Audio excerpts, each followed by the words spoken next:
And a welcome back here in Wake Up Call with Dan Tortora inside the Cafe Cubal Studios, hanging out with you where sports meets that thing called life. This is the Fantasy Football Power Hour, not one of, not a, but the Fantasy Football Power Hour. And Mike and I have to get to every single game. We're going to do exactly that. So we're going to hop right into it. Mr. Sofka, how are we doing today?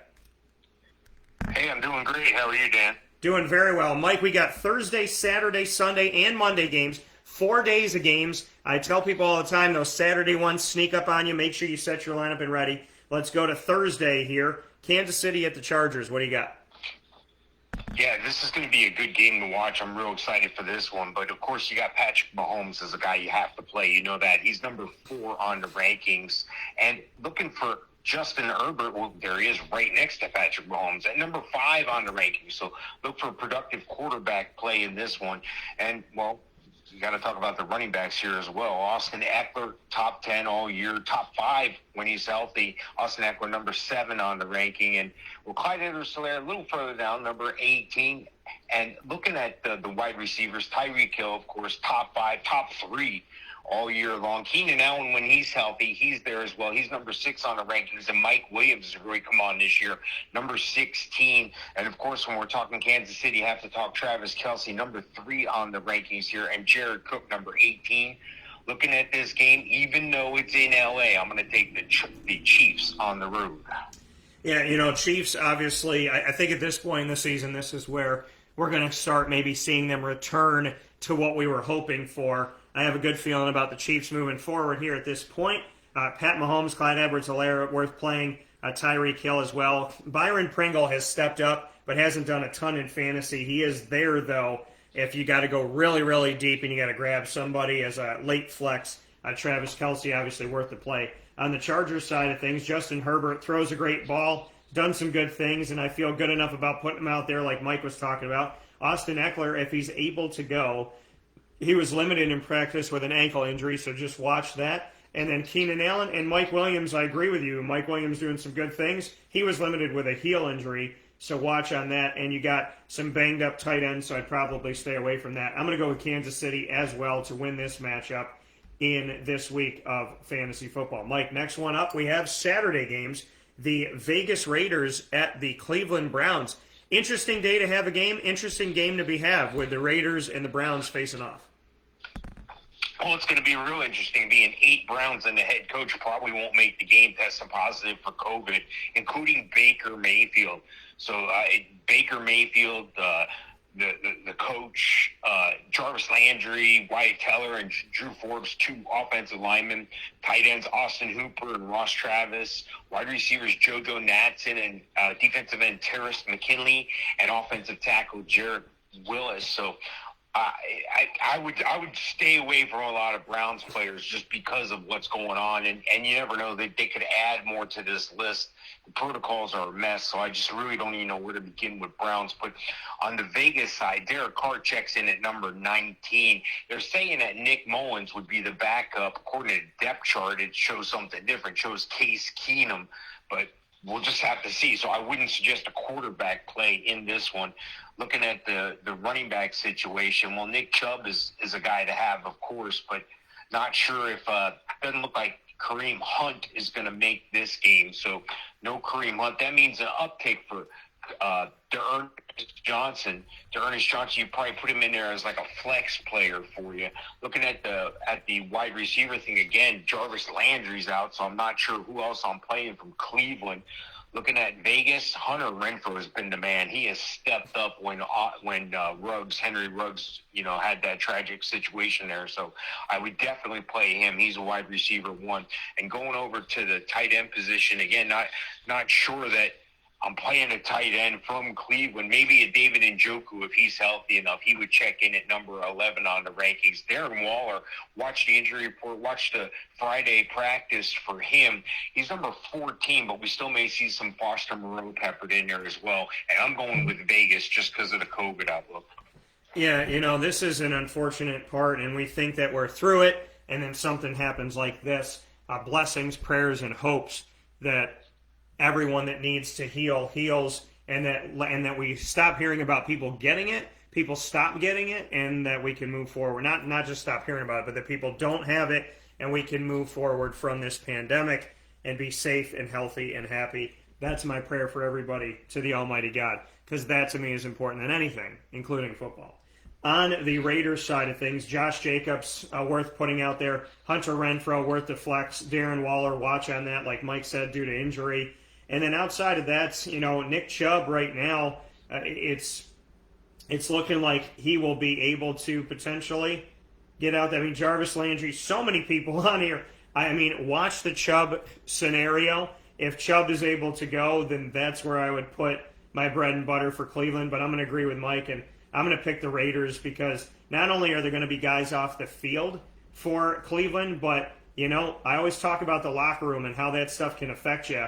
And having a team be this depleted and just looking around the room and kind of seeing a ghost town, that could affect this team down, in this matchup. And in games like this, you almost wish that they could postpone it to another day so that we could see two actual teams go up against each other and not such a depleted roster for Cleveland going with the Raiders. New England at the Colts. New England's been doing well. Belichick, like I said, hell hath no fury like a Belichick scorned. We know who he is. We know what he does. And Mike and I know that the Imperial March was the song that we had, and he called him the Vader from a long time ago. So we'll take credit for those things, and Belichick will take credit for the fact that after seeing Brady win a Super Bowl without him, he got pissed. I said he went out there and spent money like an ex-wife or an ex-husband that just got that check that you sent them. This man was hungry. This man was pissed. And that's bad for the NFL, but good for the Patriots and their fans. They're playing the Colts, which seems like a cakewalk. What do you think about it? I think it's going to be a better game than a cakewalk here. I do like Belichick's team in this position, but starting at quarterback, I think they're going to dial, Indianapolis is going to dial up some blitzes, and there's not really a strong receiver on that Patriots roster there. I got Mac Jones at 28 because of that, so I would stay away from him if I could. On the other side of the ball here, Carson Wentz should be healthy enough to play. I got him at 21, so not much better. Going over to running back, this is a big difference here. Jonathan Taylor, number 1 on the rankings. Damian Harris has been dinged up as of late. He's number 26, and Ramondre Stevenson, 31 on the rankings. He's worth a flex for you. Looking at the wide receivers, like I said, I don't have much to pick from New England. Maybe a Kendrick Bourne or Jacoby Myers checking in at 40 and 41. And then you go over to the other side of the ball there, you got Michael Pittman. He's really stepped up in a big way this year. He's number 18 on the rankings. On the tight end, Mo Alley Cox is all about disappeared. Maybe Jack Doyle at 25 for you. And Hunter Henry, in week 13, they had a 14 bye, but week 13, he didn't get a target. He only threw the ball 3 times. So I don't know what's going to happen with him. Right now, I've got him tentatively checked in at number 17 on the rankings here. And I'm going to go with the Colts just because of the home field and the better running game here.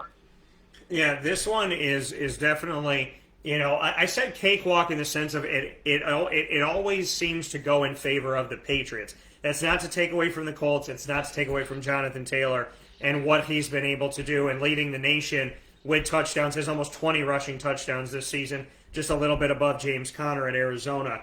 So fantasy-wise in this, Ramondre Stevenson, I agree, he is worth a flex, worth going out there and stealing him away if you somehow can off of waivers or free agency. Hunter Henry also worth a play in this matchup. On the Colts side of things, Jonathan Taylor, I shouldn't have to tell you, but he's worth a play. Nyheim Hines worth a flex. I have him as a lower end, like a running back 4, but still worth a flex out there if you need some help and you're looking to fill a roster spot. Not the worst that you can do. I like Nyheim Hines. I just wish his numbers were a little bit better. And Michael Pittman Jr., like Mike said, definitely worth the play. This game's going to be tough. This game's going to be interesting. I know that the Patriots are a strong team. I know that they make things difficult. I said cakewalk because it seems like Belichick just finds a way. And outside of last season, and he still made some people nervous last season, he didn't get the W when didn't get enough W's when it counted to get into the playoffs and do what they needed to do. This year is different. I still think the Patriots are dangerous as long as he's the head coach. But I'm going to agree with you, Mike, and I'm going to say, you know what? This Colts team, in my opinion, despite the fact that it seemingly goes in favor of Belichick when the games are close, if this one is close, watch out for the Patriots to find a way to do it. But there's more fantasy value on the Colts, and in reality, the Colts should be able to handle this game at home in their nice digs where they don't have to worry about the elements because they're playing inside of their closed stadium. So, on to Sunday, Mike. Carolina at Buffalo. What do you got? Yeah, this is a game of two teams going in two different directions, basically. Josh Allen's the best quarterback this week, number one on the list here, number one on the rankings, going up against a weak Carolina team. I think they're going to have problems just dealing with him between the running and the passing. I don't see how they're going to defend against him. On the other side of the ball, well, not so much. Cam Newton's been able to make things look okay, but at the same time, they're not winning games with him. He's 27 on the rankings. That's a problem when you're not winning games. Devin Singletary, number 25 on the rankings. Zach Moss and company struggling to keep up. Everybody, it looked like a committee situation, then it wasn't, then there was injuries, then there were healthy scratches with Zach Moss and Matt Breida, and it looks like Singletary is always the guy who manages to find his way to the top. Again, number 25 on the ranking. Chuba Hubbard has every opportunity in the world. We're just not putting up the solid fantasy numbers that we need from him. Number 35 on the rankings, and Amir Abdullah, who's sharing a lot of time with him, is not too far back at number 39. Looking at the wide receivers, DJ Moore, number 13 on the rankings. That's the best Carolina receiver, of course. And Stephon Diggs, the best receiver for Buffalo, number 9 on the rankings. And then there's a little breakup. Then Cole Beasley, number 29 on the rankings. And looking at tight end, you got Dawson Knox. He's the big red zone target. He's going to be a touchdown dependent, number 9 on the rankings. And I really don't know if I could play a Tommy Tremble or anybody else from Carolina. So I'm going to stick with those guys, and I'm going to take Buffalo. Yeah, Buffalo is one of those teams where they've been hard to read. They've been an enigma this season. They've been a difficult team to really get a sense of because what you thought they would be doing, there was high hopes for them, and they haven't really come through and given us the results that a lot of Bills fans were hoping for and asking for. They're not in the driver's seat of the AFC East like I thought they would be, so they need to bounce back. Fantasy-wise, Cam Newton, as we talk about, Cam likes him some Cam, so Cam Newton, not a bad play to put out there, especially with Buffalo struggling to tackle anybody in recent weeks. Chuba Hubbard, not bad as well because they struggle against the run, so I wouldn't have him as a running back 1, but he's good to fill out a roster if you have 3 guys you could put out there. Not a bad bet to put out there for your team. And DJ Moore currently has a hamstring injury that's left him questionable. Watch him on that, but he could be a low-end 2, high-end, probably a wide receiver 3 in my opinion this week. Josh Allen, if he's able to go, you put him out there. He was able to finish the game with his toe injury. If he goes in this one, he is definitely worth the play. And beyond that, the running game, as you know, has not worked out for Buffalo, so I'd stay away from it. I go to Dawson Knox and Stephon Diggs. Gabriel Davis stepped up in a big way to make the game interesting against the Bucs, and so he's found the end zone here in recent weeks. I think he would be a good flex wide receiver 4 for you, and not a bad flex to put out Cole Beasley as well in this matchup. I have Buffalo in the game for this week that we have going in Week 15. Arizona at Detroit, Mike. Arizona coming off a tough loss to the Rams where they ran out of time and Kyler Murray ran out of space. He was able to elude a bunch of tackle attempts, but eventually ended the game on being sacked. Detroit has looked better in recent weeks. What's your take on this game in Detroit Rock City? Yeah, I don't know if looking better is going to cut it. You got to get more wins in the win column. I'm not sure this is the way to do it or the team to do it against. Arizona, of course, has the gifted quarterback, Kyler Murray. He's number 2 on the rankings this week. Jared Goff on the side of the ball, not so much. Number 31 on the rankings. Looking at the running back situation, James Conner tentatively penciled in for number 9 on the rankings, waiting for MRI results on his ankle. We could see Chase Edmunds back this week, which would be a great thing for those guys to high-five and cover that ground, but not sure that's going to happen. So watch right now, Chase Edmunds tentatively penciled in at 28 on the rankings. Again, watch the injury reports and the practice reports for more on that. Looking at the wide receivers, I got DeAndre Hopkins checking in the 26 range on the rankings. And then there's a tremendous drop-off. Maybe Amon-Ra St. Brown for Detroit, number 42 on the rankings. And then Christian Kirk, number 45. So not a lot of value there. All the values with Kyler Murray. And then looking at the tight end position, same thing. I got T.J. Hawkinson at number 10 on the rankings.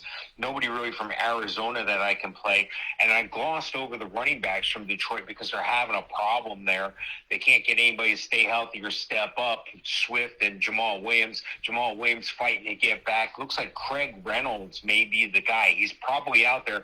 Might be a sneaky DFS play. Right now I got him ranked in the high 30s as a possible flex for you. I'm going to take the Arizona Cardinals on the road big.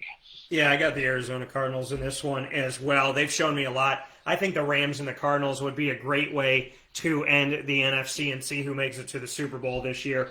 Kyler Murray, James Conner, all worth the play. DeAndre Hopkins as well. Christian Kirk is sneaky flex for you. James Conner, watch his ankle injury, and I like Zach Ertz in the matchup as well. But James Conner has fought cancer, beat cancer, fought leg injuries. This man is phenomenal. He is strong. He is good. And he is a massive mistake that the Pittsburgh Steelers made by letting him go after his rookie contract.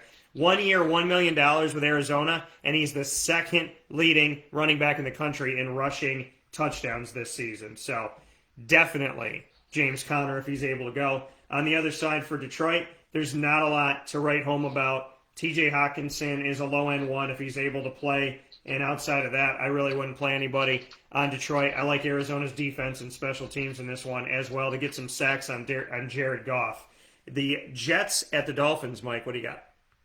Yeah, well, we might not have any running backs for the Dolphins. They're thinking about moving up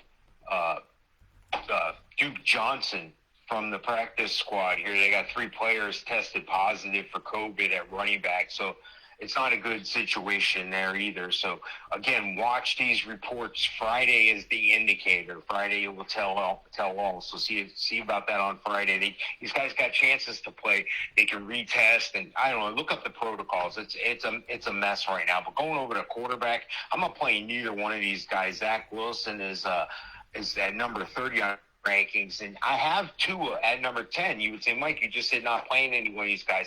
This is a different game. When the Jets and the Dolphins get together, it's a different game. But right now, that is where Tua is, number 10 on the rankings. Looking at the running back situation again, Miami, I'm not playing anybody, and the Jets have a muddled mess as well. Maybe a Ty Johnson, number 43 on our rankings, a LaMichael Perrine. Of course, Michael Carter's still out, and Tevin Coleman's dinged up, so not a lot of value there. I got Jamison Crowder at wide receiver, though, for the Jets at number 38. And then Miami, of course, they got Jalen Waddle, the outstanding receiver, to his old partner from college, number 15 on the rankings here. And then tight end, well, I got to talk about our guy, Mike Gesicki. He's number 5 on the rankings. New York Jets, not so much. I'm taking the Dolphins at home. Yeah, I mean, I think in this game, a matchup of the AFC East, because of, these teams both not being that great, I'm going with the home team of the Miami Dolphins as well. Seeing so many injuries and so many guys out, so many issues with the Jets, not a good thing. Jamison Crowder or Keelan Cole are deep, deep flex opportunities for you. There's really nobody that I would feel comfortable telling you to definitely play on the Jets. On the Miami Dolphins, in this one, because Tua's playing the Jets, Tua is not a bad bet for you to get you, I think, somewhere, 20, 30 points in this game, depending on how your scoring system is. I could see him for a couple touchdowns, 250 yards, something of that respect, maybe a rushing touchdown as well. So I do like Tua. I like Jalen Waddle and Mike Gesicki. I'm going with the Dolphins to keep that one simple. Next one up that we have, Mr. Sofka, will bring us to Dallas and the Giants. What do you have? Yeah, Dak Prescott's going to have a field day. Dak Prescott, number 8 on the rankings here. On the other side of the ball, Mike Glennon. Daniel Jones is still dinged up, so Mike Glennon checks in number 29, so I'm not playing that guy, of course.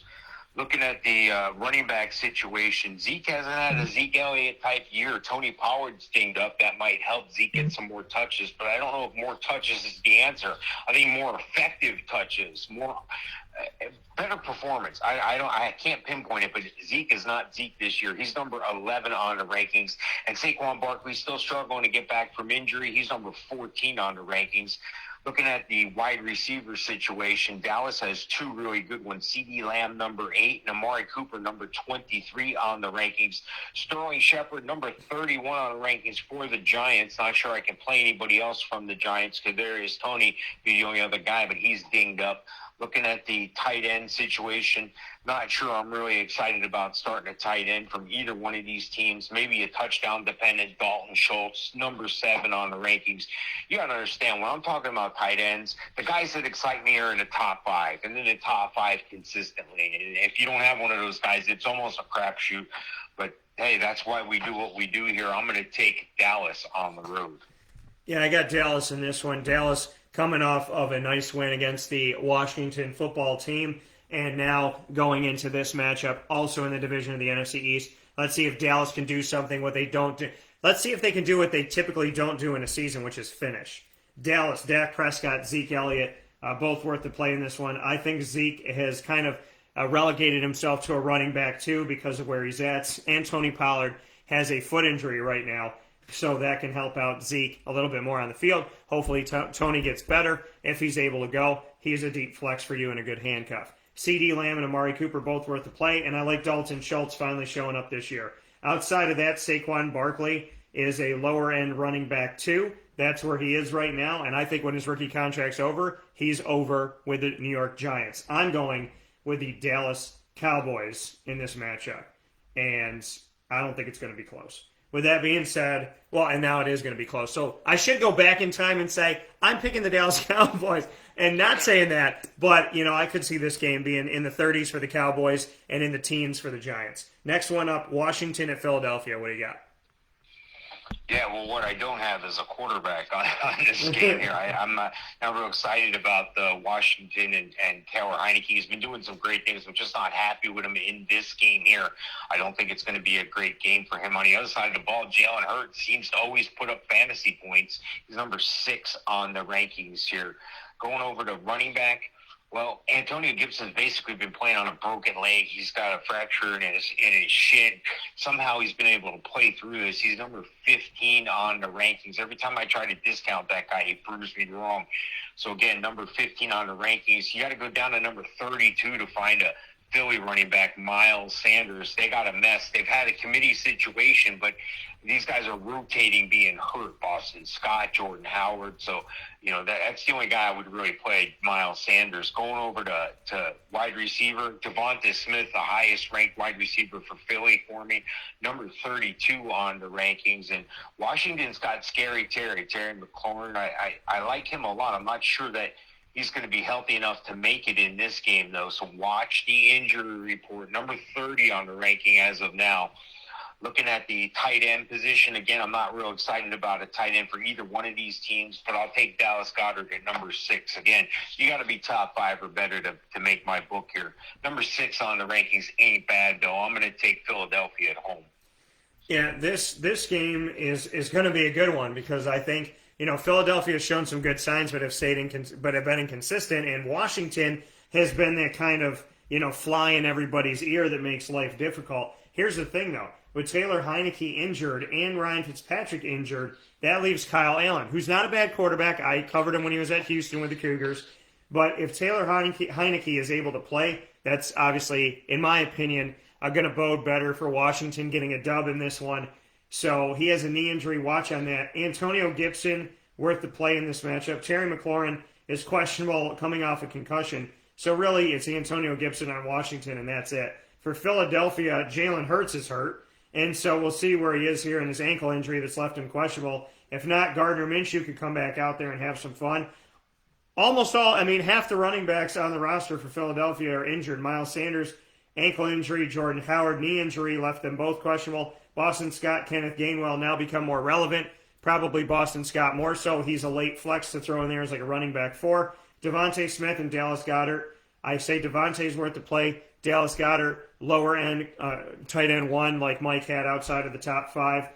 Both of these teams are injury-laden going into this game. I'm going to pick Philadelphia at home, but if Washington was a little bit healthier, I'd feel a lot better about this game going into it. So I'm going to pick Philly. Tennessee at Pittsburgh, Mike, what do you got? Yeah, I don't have good quarterback play in this one either. Ben Roethlisberger, a shell of himself at number 25 on the rankings here. And then on the other side of the ball, Ryan Tannehill's been struggling. You take away Derrick Henry, you take away A.J. Brown, you take away Julio Jones. What do you want the guy to do? The guy's working with limited pieces. He's been able to kind of keep the ship upright, but it's amazing to me they're 9-4 getting through all this. He's number 20 on the rankings. Like I said before, Derrick Henry's still out. Could possibly make it back before year's up and or the playoffs. We'll have to see how that shakes out. Doesn't help you this week, though. Dante Foreman's the guy, though, number 27 on the rankings. And then Dalton Hilliard's not far behind at number 34. And, of course, Najee Harris is the best running back on the field, number 6 on the rankings for the Steelers. Going over to wide receiver, I like Deontay Johnson, number 7, of course. Chase Claypool, number 25. Maybe Julio Jones makes it back this week. That's the talk. Right now, he's number 35 on the rankings. Maybe he's on a pitch count, which doesn't bode well for you normally. And then Pat Freiermuth has really been showing up. But again, you're not top 5 in tight end. You're not exciting me. He's number 15 on the rankings this week. I got to go with the Steelers at home. I like Tennessee. I like what they're doing. I like what they've been able to do. But I'm going to take the Steelers. Yeah, this game, the Steelers have been in a bunch of games. Tennessee has remained relevant, and it shows you just, how resilient they are and the good coaching that they have. And it also helps that they're in a terrible division in the AFC South where Jacksonville doesn't want to win. Houston doesn't want to. I'm not going to say they don't want to, like literally, let's remember what sarcasm is, folks. Houston doesn't ever look like they want to win. Jacksonville doesn't look like they want to win. The Colts are somewhere above the equator, below the equator. So Tennessee is benefiting from it like Houston did years ago, where you don't have to be that good in the AFC South. You just have to be better than the worst. And there's a lot of not good in the AFC South right now. Worth the play in this matchup, I would say Ryan Tannehill, not bad to have in this one. I got him as a quarterback, too. So if you could play 2, I'm just nervous about Pittsburgh's defense. I think they're going to be able to get to him and make this game interesting. Dante Foreman, I like him in this one as well. I got him as a running back 3. Julio Jones is healthy. He's worth the play to put out here. I have him as a wide receiver 2, though. I've tempered my expectations for him, though, because he doesn't stay healthy. On the other side of it, Najee Harris, definitely worth the play. Deontay Johnson, I like him in this one as a flex or a wide receiver 3 for you, somewhere in that world. Same for Chase Claypool. I like Pat Freiermuth, and I'm going with the hometown Steelers to win in this game in Steel Country. I like it. Houston at Jacksonville, Mike. What do you got? Speaking of the bottom feeders of the AFC South, what do you have for Houston at Jacksonville? Yeah, you had just mentioned you didn't think neither one of these teams is going to win. They're going to make it so one of these teams has to win outside of a tie, of course. Both teams dragging in here at 2 of 11. You're not going to find great quarterback play. Davis Mills going to get the nod for Houston, number 33 on the rankings. And then Jacksonville, Trevor Lawrence, you got a feel for the guy. Jacksonville's a mess, and it starts with the head coach. I wouldn't be surprised if there's a change made at the end of the year. That's how bad it is. Number 22 is where Trevor Lawrence is on the rankings this week. James Robinson, number 19 on the rankings, and I'll get into that at another time here, but the usage of James Robinson has been questionable at best for me regarding the coaching staff. And then you got David Johnson, probably going to, be the lead guy, number 37 on the rankings here. It looks like Rex Burkhead's dinged up. Looking at the wide receivers, I got LaVisca Chenault at 39. Brandon Cooks is a little bit higher than that. He's number 22, but there's not a lot of value up and down this game. You want a sneaky DFS play, take Brevin Jordan. He's touchdown dependent, but he could be a sneaky play for you. He's at 27, and then James O'Shaughnessy at 24 for the Jaguars. I'm going to take the Jags at home. I got to check that. Am I saying Jaguars are going to win? Yes, I am, because they're playing Houston. Yeah, the Urban Meyer saga has been bad, worse, disgusting, horrible. And, it's just between memes and songs, and I'm sure people could do some, maybe somebody needs to do the Jingle Bell song and put that to the girl that was dancing on him that wasn't his wife. I'm not a big fan of what's going on in Jacksonville. I don't think the Urban Meyer thing is working. I wanted to see it. I wanted to, see it through and see where it could go. It's gone nowhere. It just seems to get worse. Allegedly, this is going on. Allegedly, that's going on. Coaches getting called out, players, this, that, and whatever. It just seems to be a big old mess that somehow feels worse than last year at times. But you got to pick a winner of this one outside of them tying. Houston, Brandon Cooks, I would have him as a wide receiver 3. That's all I would have for Houston. On Jacksonville's side, I like James Robinson as long as they let him friggin' play. So I like James Robinson. Marvin Jones, Laquan Treadwell, and Laviska Shenault, these are all wide receiver 4s, late flexes, late additions. If somebody gets hurt and you need to put somebody out there after you look at the injury report on Friday, it's really James Robinson for me. I think he's the best fantasy player on both sides. I'm going to go with the Jaguars. I'm going to hope for the best. But both of these teams look extremely ugly this year. Cincinnati at Denver, Mike, what do you got?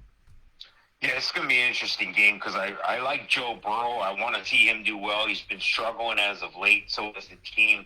Number 18 on the rankings here, and then Denver's a little bit off at number 15 with Teddy Bridgewater.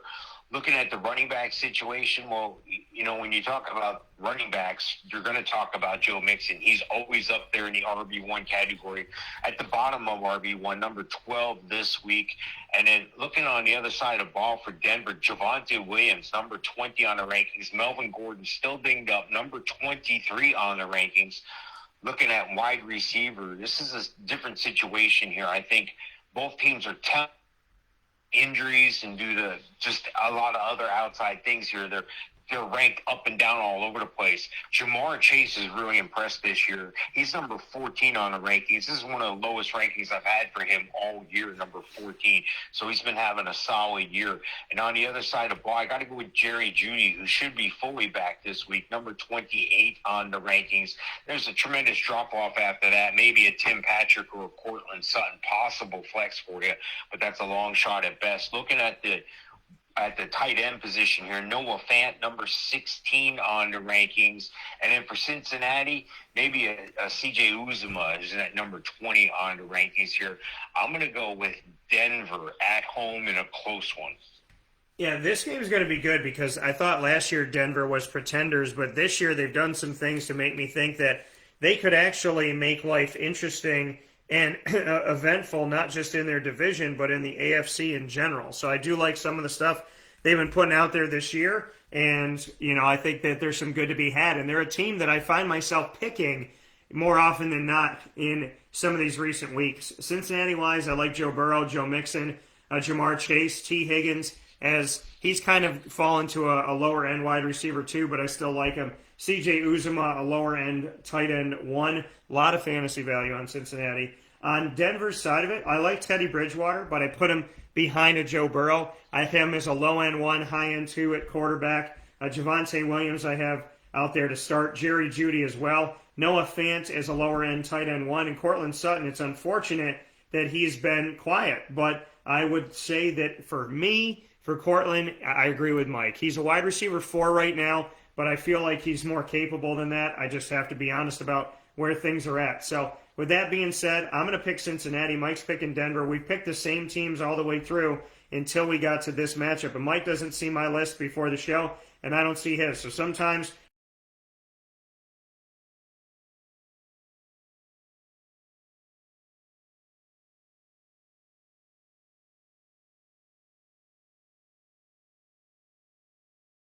Great game here. I like Jimmy Garoppolo in this one. Number 14 on the rankings. Matt Ryan, not so much. He's been struggling this year. Number 26 on the rankings.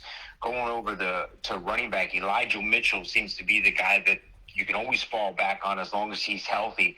Number 22 on the rankings. For Atlanta, it's Cordero Patterson. Heck of a year. And I'm not telling you anything new here. He's got the wide receiver and running back availability in some leagues. Looking at the wide receiver situation here, Deebo Samuel, as long as he's healthy and on the field, he's a wide receiver 1 for you. He usually always scores on some sort of jet sweep or something, which is awesome for your running back to do that. Again, number 12 on the rankings. Atlanta, not so much on the wide receiver, but they do have a pretty decent tight end in Kyle Pitts. Number 8 on the rankings.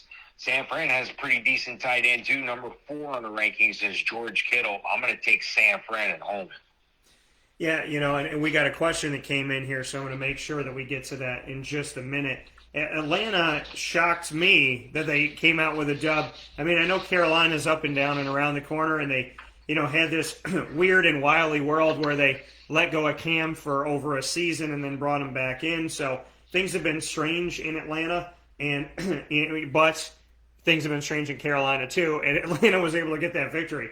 Atlanta in this one going on the road to the West Coast. I don't feel great about it. Cordero Patterson and Mike Davis, to me, are lower-end running backs in really anything. I think Kyle Pitts is where it's at. Russell Gage is a lower-end flex at wide receiver and maybe a wide receiver 3 at this point. Jeff Wilson Jr., not a bad bet, especially against Atlanta, playing running back for the San Francisco 49ers. And then Deebo Samuel and Brandon Ayuk look to play either one of them. I relegate them to flex players, and George Kittle is worth the play as well. I'm going to go with San Fran at home. Mike, we got a question. Start 2. Darnell Mooney, Brandon Ayuk, KJ Osborne, and Michael Pittman Jr. Starting 2 of those, who would we start? Yeah, I'm definitely going to start Michael Pittman Jr. And, geez, I think I'd go with Osborne, being there's still injuries over there. But Darnell Mooney's looking good. Let me refer to my sheet here, make sure I'm reporting that correctly. No, it is Mooney. I'm going to go with Mooney, and I'm going to go with Pittman. And that's when I saw this list, that was my first thought. That's my gut that I'm going with as well. So it was interesting to see that you almost went Osborne, and I covered Osborne when he came over from Buffalo to the Miami Hurricanes. But I'm going to go with Mooney as well as Michael Pittman Jr. So, Mark, there you go. So, that's who we are picking for you between those 2, or between those 4, I should say, Darnell Mooney and Michael Pittman. That's who I had. That's who Mike is going with. We agree on that one, and so we would go with that. Seattle at the Rams, Mike. What do you have? Talk about 2 teams going in 2 different directions. Yeah, Russell Wilson needs to find a new recipe if he wants to continue cooking. I look for a Russell Wilson trade next year. Russell Wilson checking in at number 16 on the rankings here, though. And on the other side of the ball, Matt Stafford was great at the beginning of the year, dropped off a little bit, but now he's back, I think, number 9 on the rankings. Looking at the running back situation, Darrell Henderson's still dinged up. Looks like it's going to be the Sony Michel show again.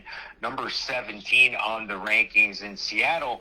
Rashad Penny, the forgotten guy, showed up last week. I look for him to be the lead guy again this week by far. Number 29 on the rankings. Cooper Kupp, number 1 most of the year at the wide receiver position here. Number 1 again this week. He's just getting it done all the way around. Receptions, his yak, yards after catch, leads the league. Touchdowns, yardage, all that stuff. He's killing it.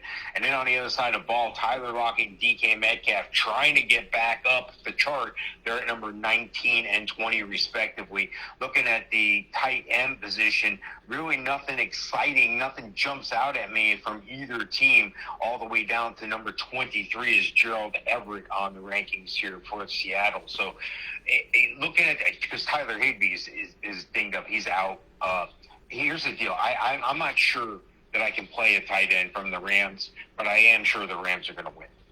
Yeah, to me, the Rams, Matt Stafford and Cooper Kupp, even if you're not a fan of the Rams, how exciting is it to watch that? What a fantastic game between Arizona and the Rams. And like I said, I would love to see that be the NFC Championship. If the Cowboys don't make it up that far, I think right now Arizona, to me, really, Arizona, Green Bay, Dallas, and the Los Angeles Rams, a lot of amazing talent. But right now, I'd say Cardinals, Rams, I'd love to see.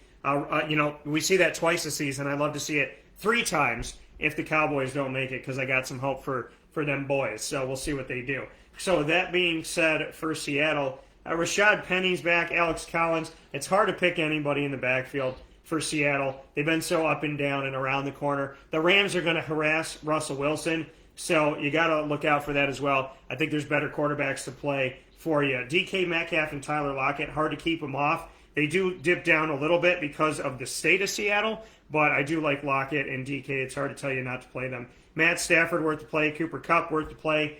Darrell Henderson, if he's able to go, and he's on the COVID-19 list right now, so you're going to have to watch that if he can come off of it. But I think Cooper Kupp, Van Jefferson as a flex, Odell as a potential flex, but really Cooper Kupp and Matt Stafford, I like what they're doing. I like what the Rams are doing overall. I got to pick the Rams, and I pick their defense and special teams in this matchup as well. So I got to go with the Rams in this one to win the game. Mike, next game up that we have, Green Bay at Baltimore. Huge game here. What an exciting game that you wouldn't expect to see on a schedule. The NFC versus the AFC. Aaron Rodgers up against Lamar Jackson. If Lamar Jackson is good enough to go, what do you think about this one? Yeah, Lamar Jackson's foot injury is bringing everything into question here. Right now, I got him at number 13 on the ranking, but I don't have Aaron Rodgers ranked that much higher. I have him at number 11 on the ranking. So both guys at the back end of being a QB1 for you. Looking at the running back situation, Devonte Freeman's checking in at number 21 for the Ravens, and Aaron Jones, number 16, and A.J. Dillon, number 24. I like what they're doing. I like the way they're divvying it up. They're trying not to wear one guy out. I think it's a great combination when you're getting the crap beat out of you all game, and then all of a sudden they start running A.J. Dillon at you. That guy runs hard. He's a beast. It's like hitting a wall. Giant thighs, giant legs on this guy. Looking at the wide receiver, a little bit different situation here, though. Green Bay, number 3, Devonte Adams. Of course, he's always in the top 5, if not number 1. Marquise Hollywood-Brown checking in at number 17 on the rankings. There's a tremendous drop-off on both teams after that. Mark Andrews, the best tight end on the field between both teams, the best across the league this week, number 1 on the rankings. Green Bay, not so much. I don't think I'm playing a Jose DeGara for Green Bay here, so I'm going to stay away. I'm going to, the Sharps in Vegas got this game, Green Bay minus 4.5. That's always been an unlucky number for me. I'm going to go with the Ravens to win outright. Yeah, this this game is going to be interesting, like we said, based on health and who can go. If Lamar Jackson could go, if not, it's Tyler Huntley. They'd be going out there. Lamar is questionable with an ankle injury. This is a primetime game being played mid-afternoon on Sunday. Aaron Rodgers also hurt in this one, and he's dealing with a toe injury. So if Rodgers is able to go, you play him. I like Aaron Jones and A.J. Dillon to go out there. Devonte Adams as well. And, outside of that, it's hard to lean on anybody in Green Bay at the wide receiver core besides Devonte and say that that's the guy. It's kind of been a committee. Well, it has been a committee, not kind of, it has been. Lamar Jackson, worth the play if he's able to go. Devontae Freeman and Latavius Murray are flex running backs. Marquise Hollywood-Brown and Mark Andrews worth going in this one. Listen, there's talent on both sides. I like both of these teams. This is a really hard game for me to pick because it's if this guy's healthy, if that guy's healthy. I'm going to pick the Ravens in this one, but if Lamar is not able to go in this one, then I'm going to obviously flip it over to Green Bay. And if we see Aaron Rodgers struggle, then it's going to be hard for me to pick, the Green Bay. Or if we see him not get out there, it's going to be hard for me to do that. But Aaron Rodgers, I've seen this man play when I didn't even know if he could walk on his leg, playing on one leg. So I think we'll see Rodgers. I feel better about that than Jackson. But if they both play, I'm going to pick the Ravens. I think that this is a fantastic marquee game, so you better circle it. With that being said, we're going to take a step aside for a fast break inside of the Fantasy Football Power Hour, not one of, not a, but the Fantasy Football Power Hour, proudly presented by the Wildcat Sports Pub, 3680 Milton Avenue in Camillus, New York. 7 days a week they're open. Fantastic food. I'm going to put up some pictures of the smorgasbord of food that we had when my lady and I went out there recently. Wildcat treating you well. Leather couches, massive televisions, and every game you can imagine. The Wildcat is your home for all of your watching needs and your relaxing pleasure. I felt like I was in a VIP lounge watching TV with a lady a few days ago. So I want to thank the Wildcat for that. Make sure you head over there to see them. And, of course, takeout and delivery, 315-487-2222 for the Wildcat Sports Pub in Camillus, New York. And, of course, thanks to Cafe Kubal for being our studio partner. We'll be right back after this fast break with plenty more in Sunday and Monday Night Football right after this.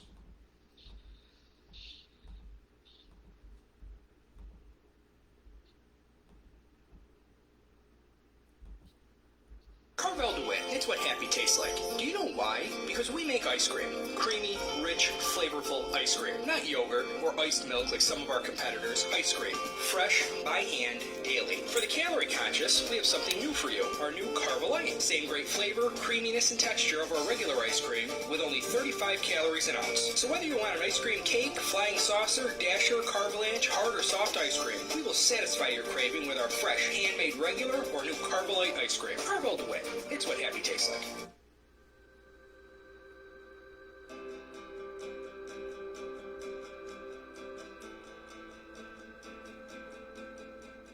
Cafe Cabal offers same-day local delivery of our products, offering no delivery charge for Onondaga County.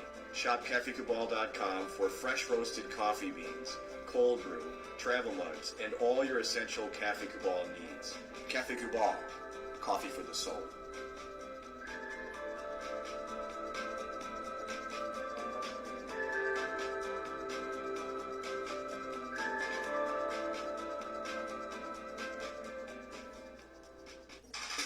The Wildcat Sports Pub in Camillus, New York is located on 3680 Milton Avenue in the Home Depot Plaza. It is your family-friendly sports bar and restaurant.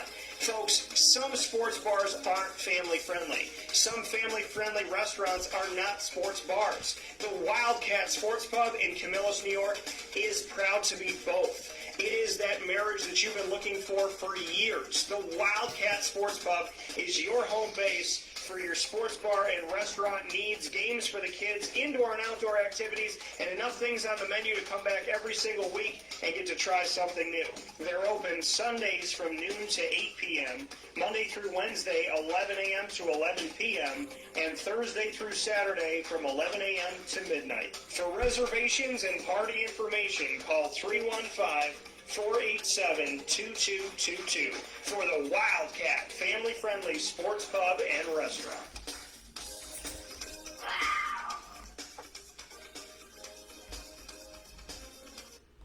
Welcome back here to Wake Up Call with Dan Tortora inside of the Cafe Kubal studios. You are listening on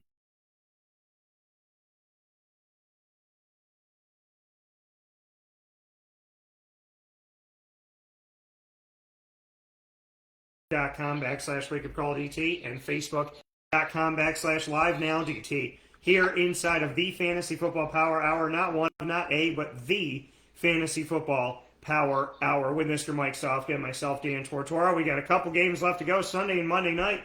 Mike, New Orleans at Tampa, what do you got?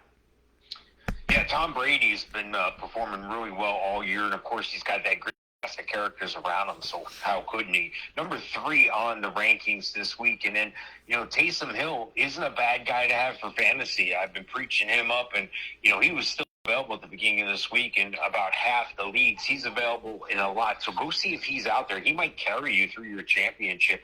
He's number 7 on the rankings because what he can do on the ground as well as the air, a little bit of this, a little bit of that, and sometimes he does call his own numbers, so that's a good thing. The running attack for both teams is stellar. Leonard Fournette, number 2 on the rankings, number 4 for Alvin Kamara. And then over at wide receiver, this is where the biggest difference is. You got Chris Godwin checking in at number 5, Mike Evans at number 10 on the rankings. But then I got to drop all the way down to the 40s and almost 50 for Traquan Smith and Marquez Callaway. And then tight end is a little bit of a difference, too. Rob Gronkowski, number 2 on the rankings. Look for him to put up some stellar numbers.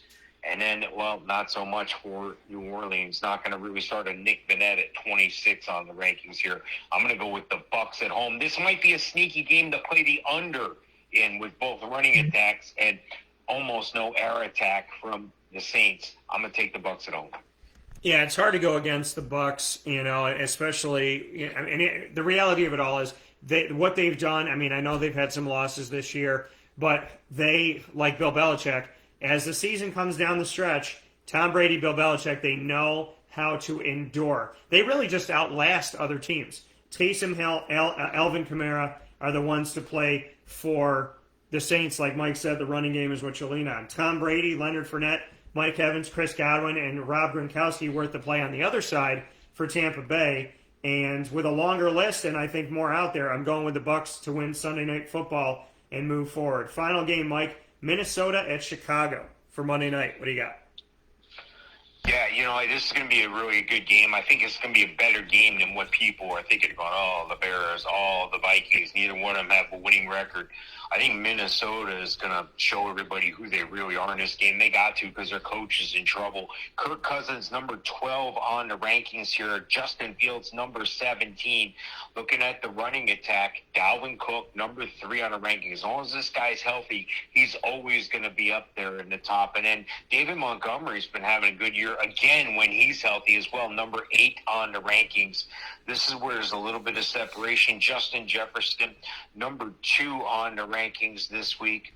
And then Adam Thielen is going to be checking in here somewhere if he's healthy enough. Not sure he's going to make it, though. KJ Osborne, like we spoke about before, might be worth a flex for you. The Bears, Darnell Mooney might be worth a wide receiver 3 for you as well. Looking at the tight end position, not sure I'm real excited about either team's tight end. Maybe a Tyler Conklin at number 13 for Minnesota. Looking at this game, I want to take the Bears because they're at home, and I think they're capable of jumping up and snapping and catching the Vikings. But I got to go with the team with the better overall players, and I think that's the Vikings. I'm going to take the Vikings on the road. Yeah, I got to agree with you, too. I'm taking the Vikings in this one. Dalvin Cook, Justin Jefferson, and Tyler Conklin, to me, worth the play in this matchup. On the other side of it, Allen Robinson and Darnell Mooney. Robinson's dipped to me to a wide receiver 2. Mooney's at wide receiver 2. So these guys can help you out, but I don't know if they're either one of them are the guys that I want to really have to win a game for me. Now, if you need some help on Monday night and you need to have somebody else playing, it's always good to have somebody on Monday night as an insurance policy. So Robinson and Mooney, not bad. David Montgomery, some help there too. But I think there's more value on the Vikings side of things.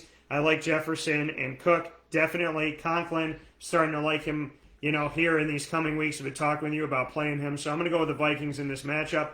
And that is how we're going to round things out for Week 15. Mike, as always, I appreciate it. Go to HallOfFameFantasyFootball.com, as well as the Winning Fantasy Football YouTube channel. And, of course, find our joint venture, Winning Fantasy Football, on Facebook. That group you can find by typing in Winning Fantasy Football and joining our Facebook group for free today. For the Fantasy Football Power Hour, proudly presented by the Wildcat Sports Pub, Mike Sofka, myself, Dan Tortora, thank you so much for tuning in. Mike, I appreciate it as always. Yeah, thank you, Dan. Look forward to next time. All right, sounds good. That coming from Mr. Mike Sofka here, where sports meets that thing called life. Want to thank you all for being a part of the show, and remind you can watch and listen to Wake Up Call with Dan Tortora every Monday through Friday from 9 a.m. to 11 a.m. Eastern Time on Facebook.com/WakeUpCallDT, Facebook.com/LiveNowDT, and on YouTube.com/WakeUpCallDT. And of course, you can listen worldwide on mixlr.com/WakeUpCallDT and on WakeUpCallDT.com.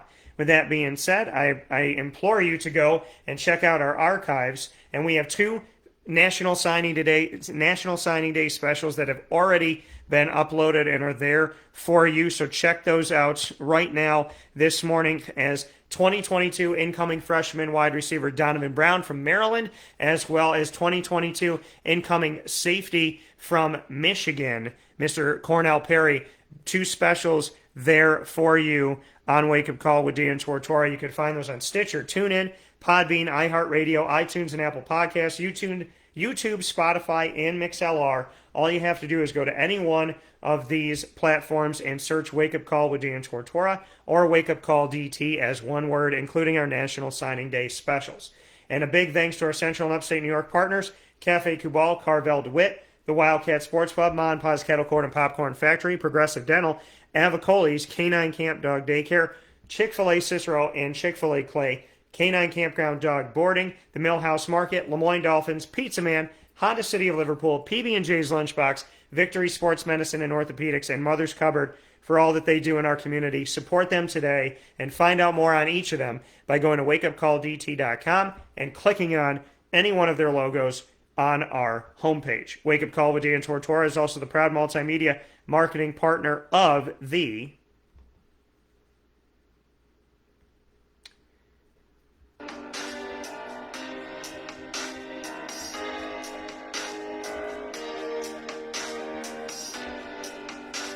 Lemoyne Dolphins, and it's Fins Up every single Wednesday at 9 a.m. Eastern Time. You can set it and keep it. That is Dolphin Time on Wake Up Call with Dan Tortora. The first and third Wednesday being AD and DT, including today with new episodes with Athletics Director at Lemoyne, Bob Beretta. And every second and fourth Wednesday, the Dolphin Dive, diving into the stories of student athletes, coaches, and or staff members at Lemoyne College. Make sure you go to our Lemoyne tab on wakeupcalldt.com and bookmark it. And make sure you join us on youtube.com/wakeupcalldt. Click subscribe. All of our Lemoyne shows are going to be there. AD and DT, the Dolphin Dive, and everything else we do. And, of course, check out more at LemoyneDolphins.com. Wake Up Call with Dan Tortora is also the proud multimedia marketing partner of the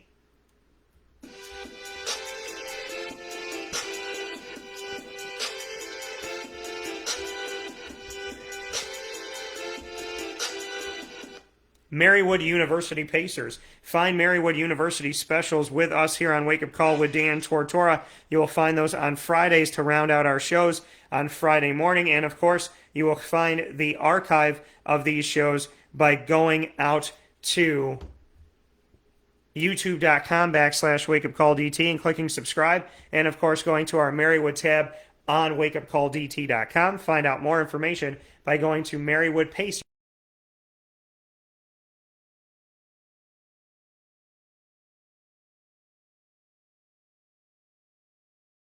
All the time on wakeupcalldt.com. Wake Up Call DT, subscribe to us there. For the Cafe Kubal Studios, for I, for God, and for all of the beauty that this world can bring. Thank you to Gabby Holko, as well as Mike Sofka, for being a part of today's show, and Bob Beretta. 3 incredible guests. Have a great day. God bless. No stress. Do your best, and we'll talk with you soon.